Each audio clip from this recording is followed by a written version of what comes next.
Good morning, everybody, and welcome back to the Wilton Report, where we talk all things real estate. Today, we're going to talk specifically about Princeton, New Jersey real estate.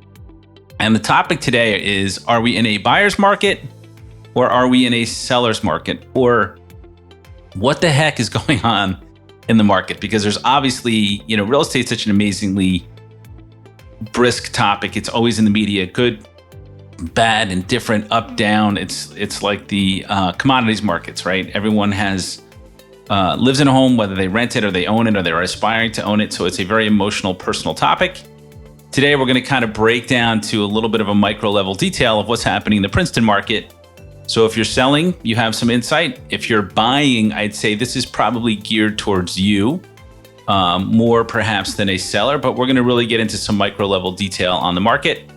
So again, what's happening in the market? So just a reminder, the Princeton real estate market doesn't care what's happening in California. It really almost doesn't care about national trends because it doesn't have to. It's a very insular micro market in an interesting part of the state with interesting dynamics that affect it. So again, the largest employer in Mercer County, in which Princeton is located, is Princeton University. Right? So real estate does follow jobs.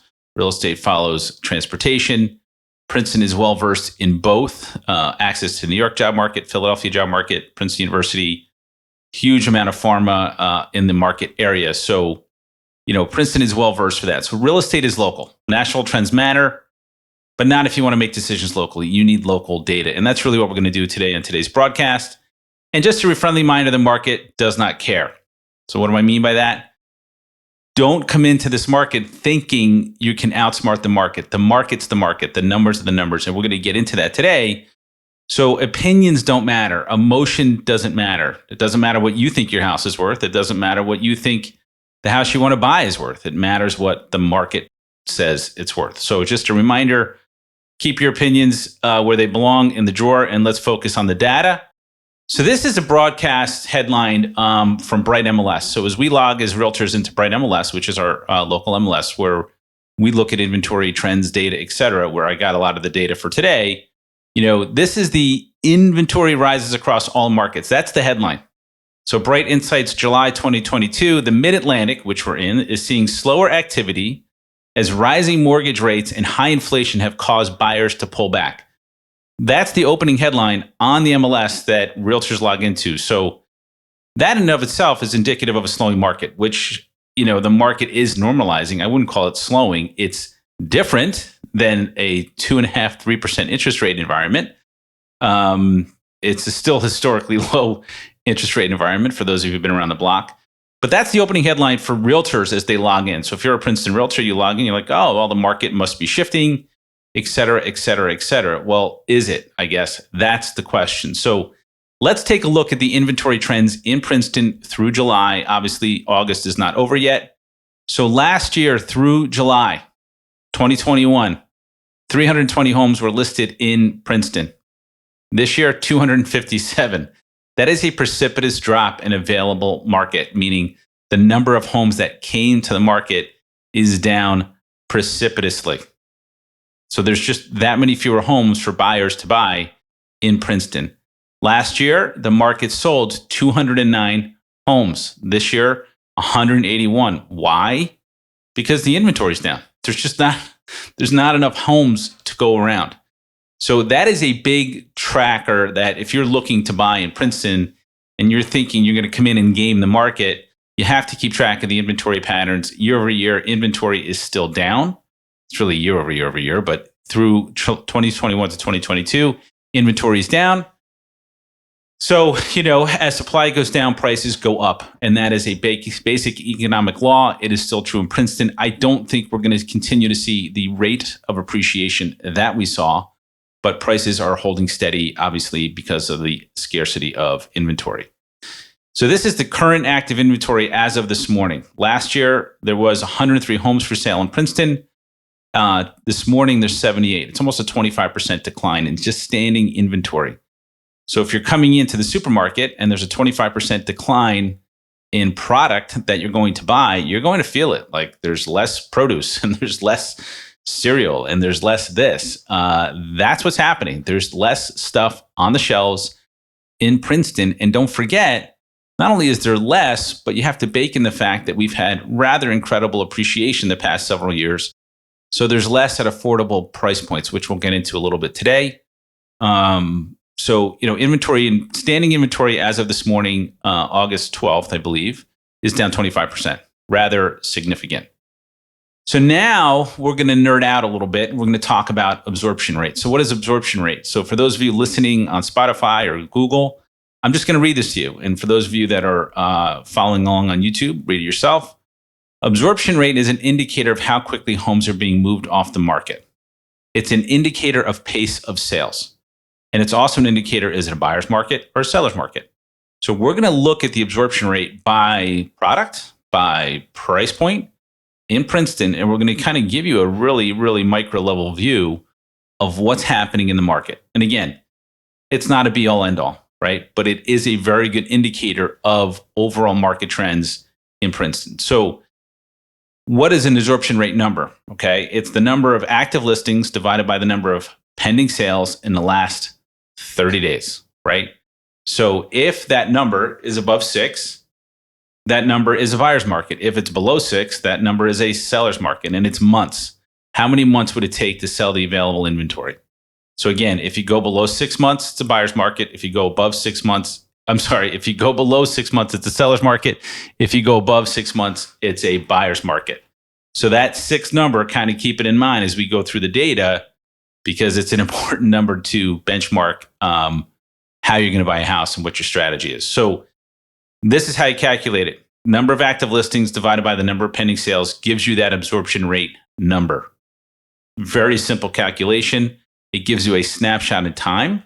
It allows us to look at what's happening in the market. So Princeton, this morning, 61 active listings. I took out the multifamilies and stuff like that. So 61 active listings, 21 went under contract and pending in the last 30 days. So that's a 2.9 month absorption rate pattern. So that's a rather extreme seller's market. It's in the bottom quartile, under 6.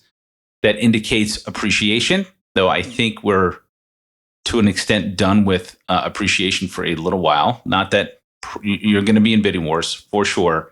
Prices will go above asking. I just don't think you're going to continue to see 10 to 20% a year. So overall, Princeton is in a seller's market pattern, period, end of story, 2.9 months. If you look at Princeton detached single-family homes, there's 50 single-family homes on the market, 17 went pending and under contract in the last 30 days. Ironically, gives you that same number of 2.9 months absorption. So the single-family market in Princeton is ensconced firmly in seller's market territory. So let's take a look at duplexes, right? Duplexes are the side-by-side. Maybe you want to call them a row house. There's a fair number of them in Princeton, actually. There's only 3 for sale, so there's not a lot for sale. And they have sold at incredible price points in the last few years because most of them are located downtown. So there's 3 for sale. 1 pending and under contract gives you a 3-month absorption rate. The data is a little bit low to give you a true indicator, but again, there's virtually no supply. So, it is what it is. Sellers will command that market. If you look at the condo townhouse market, 8 for sale, 5 went pending in the last 30 days. That is a 1.6 month absorption rate. What does that mean? It means you're going to be in a bidding war for a condo or townhouse in Princeton. Why? Multiple reasons. They're newer for the most part. Newer build, people like that. They tend to offer more bedrooms than an older single family house, higher ceilings because they're newer. So it allows for an easier lifestyle in Princeton. So again, the condo townhouse market in Princeton, rather dramatic seller's market. 8 and 5 is pretty tough for a buyer. It's good for a seller. Again, I don't think as a seller you want to be pushing your price right now. I think you want to price it $1 below where the market is, but to get multiple offers. But that's where that market is. The detached single-family home market under $1 million. There's only 12 houses for sale in Princeton under $1 million single family, which is really incredible when you think about it. So there's 12. 8 went under contract and pending in the last 30 days, which gives you a rather severe seller's market score of 1.5. So again, of the 12, I can tell you, right, some are on busy roads, some are older houses. I showed one of them yesterday. I think you're going to see some price reductions in this quartile, not because the demand's not there. The demand's there, right? 8 went pending in the last 30 days. I just think prices have gotten to the point where homes on busy roads, they're at a high number, and homes that maybe were selling or not selling normally on a busy road, they're being pushed into this quartile. So again, huge demand in that market, especially under $1 million single family, 1.5 month absorption. The $1 to $1.5 million market in Princeton, there's only 6 houses, 6 single family houses. Inventory is so low in Princeton. It's insane. So 6 and 4 is a 1.5 month absorption rate. Princeton detached single family homes, 1.5 to 2 million. There's only 14. There's only 14 homes for sale in that quartile, and 6 went pending in the last 30 days, which again is an aggressive seller score of 2.3 months absorption. Detached single family, 2 to 3 million, right? It's a 4-month absorption rate pattern. So statistically still a seller's market. I think you may have a little bit more flexibility in price there, but not a lot. So don't come into the market thinking, I'm going to make a low offer and I'm going to get it. You're not. You're going to get blown out of the water by the next buyer who's watched this broadcast. So the 3 million plus market, there's 7 homes for sale. 1 went pending. It's a 7-month absorption rate pattern. So at the top end of the market, the super luxury market, you do have a buyer's market pattern. But again, it only takes a couple of sales to upset the apple cart in terms of that data. So, you can see across every price segment, Princeton is in a firm seller's market. There's no avoiding it. So sellers, I will say this. Your house has to be market ready. Like, you cannot put your house on the market with the shag carpet. You're not going to sell it. Buyers don't want to do anything. And I don't blame them. It's hard work buying a house. It's hard work to move. They don't want to move in and, redo your wood paneling. They just don't. So the house has to be market ready or priced below the market. That's just what it is. So this is not an invitation for sellers to be aggressive in the market. As a matter of fact, I think a seller who does not stage their house will probably get 10% below market. Buyers, again, look at the local market conditions, not the national ones. It's an impact. There's trends you have to follow, interest rates, jobs, the equity markets, et cetera. But ultimately, real estate is local, and it doesn't care about what's happening in Nevada or Ohio or whatever. So what to really look for if you're really getting into tracking the real estate market? 1, follow the jobs. The job report was excellent last week. Affordability, interest rates, again, are a huge impact. Though, again, 65% of the Princeton market offers come through as cash, which is incredible. So it's a less prone interest rate environment here. And the third thing is inventory, just supply. If there's nothing to buy, prices are going to hold steady or go up. So that is kind of what's happening in the market. In Princeton, I hope that helps you make sense of what's happening. If you have any questions, obviously reach out, let us know. We are here to help you. Again, if you have not subscribed to this podcast or this YouTube session, hit the button at the bottom, subscribe, and we will see you at the next Wilton Report. Thanks, everybody.